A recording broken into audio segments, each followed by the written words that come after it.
হয়, ৰঙালী বিহু সমাগত আৰু বিভিন্ন স্থানত এতিয়া বিহুৰ আখৰা চলা দেখা গৈছে। মই উপস্থিত আছোঁ মংগলদৈ গান্ধী মৈদানত আৰু এই গান্ধী মৈদানত এক পৰিৱেশ এই যে আখৰা চলি আছে। যিহেতু বিহু আহিল, বিহু অহাৰ পিছতে মঞ্চত এনেধৰণে নাচিব আৰু এইসকল যি নাচনী এতিয়া আখৰাত ব্যস্ত হৈ পৰিছে। সদৌ মংগলদৈ ৰঙালী বিহুৰ যি সন্মিলনী উদ্যোগত আৰু বিহু সুৰক্ষা সমিতি, অসম আন্তঃৰাষ্ট্ৰীয় দৰং জিলা আৰু মংগলদৈ আঞ্চলিক সমিতিৰ সহযোগত এতিয়া বিহুৰ আখৰা চলি আছে। এক সুন্দৰ পৰিৱেশ আৰু এতিয়া যি নাচনীয়ে যি বিভিন্ন স্থানত বিহু হ'ব আৰু সেই গোটেই বিহুত আচলতে যি মঞ্চত নাচিবৰ কাৰণে আজি এইদৰে সদৌ মংগলদৈ যি ৰঙালী বিহু বাকৰিত এনেধৰণে এতিয়া বিহুৰ আখৰা চলি থকা দেখা গৈছে। প্ৰশিক্ষক আহিছে আৰু প্ৰশিক্ষকসকলে আৰু এইদৰে বিহু আখৰা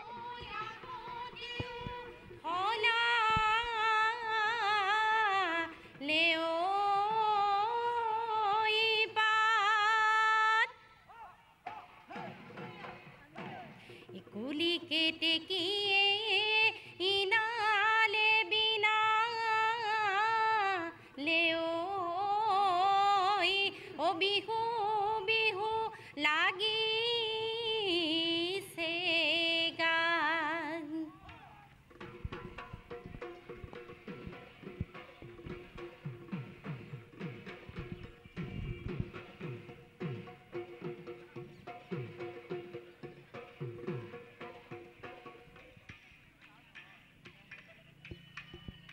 সদৌ মংগলদৈ যি ৰঙালী বিহুৰ যি বাকৰিত এক সুন্দৰ পৰিৱেশ। সকলো যি নাচনী আহিছে আৰু এই নাচনীসকলে যি বিহু মঞ্চত নাচিবৰ কাৰণে এইদৰে বিহু আখৰা কৰা দেখা গৈছে।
যে বিহু যে আখৰা চলি আছে আৰু এই আখৰা যি উদযাপন কমিটি আছে, কমিটিৰ পৰা আমি আচলতে জানিম কেনেকুৱা প্ৰস্তুতি।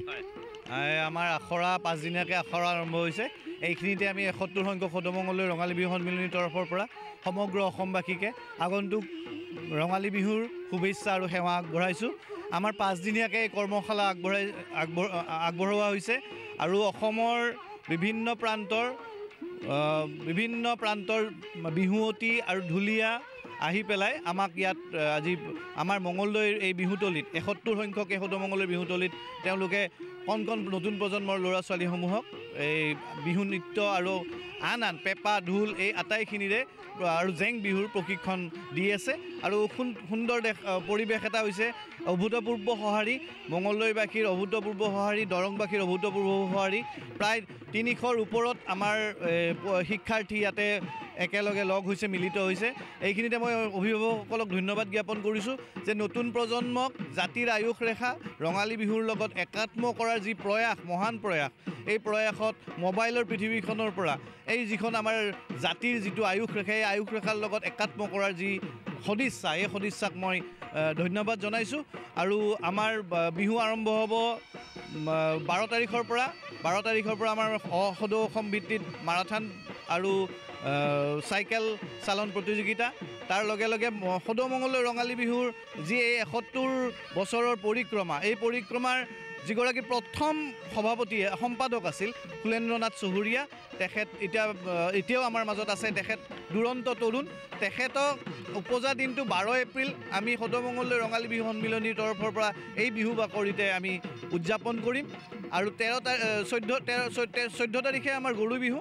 15 তাৰিখৰ পৰা আমাৰ মূল কাৰ্যসূচীসমূহ আৰম্ভ হ'ব। বিভিন্ন প্ৰতিযোগিতা, সদৌ অসম ভিত্তিত বিহু কুঁৱৰী, বিহুৱতী প্ৰতিযোগিতা, মুকলি বিহু প্ৰতিযোগিতাৰ লগে লগে আৰু আন প্ৰতিযোগিতাসমূহ অনুষ্ঠিত হ'ব। লগতে 17 তাৰিখে আমাৰ স্বনামধন্য শিল্পী জিতুল সোণোৱালে সাংস্কৃতিক সন্ধিয়া গীত পৰিৱেশন কৰিব আৰু 18 তাৰিখৰ সাংস্কৃতিক সন্ধিয়াৰ নতুন প্ৰজন্মৰ শিল্পী নীলোৎপল বৰাই তেওঁৰ গীত পৰিৱেশন কৰিব।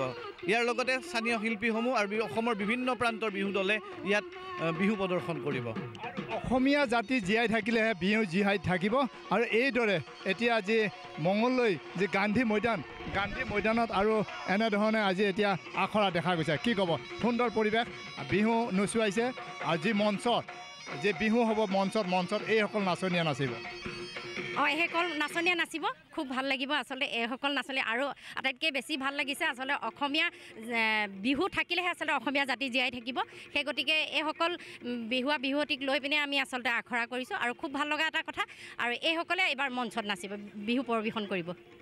হয়, আচলতে অসমীয়া জীয়াই থাকিলেহে আচলতে বিহু জীয়াই থাকিব। আৰু এনেধৰণে এতিয়া যি মঙলদৈ যি গান্ধী মৈদানত এইদৰে বিহু নাচনীসকলক লৈ আখৰা কৰা দেখা গৈছে।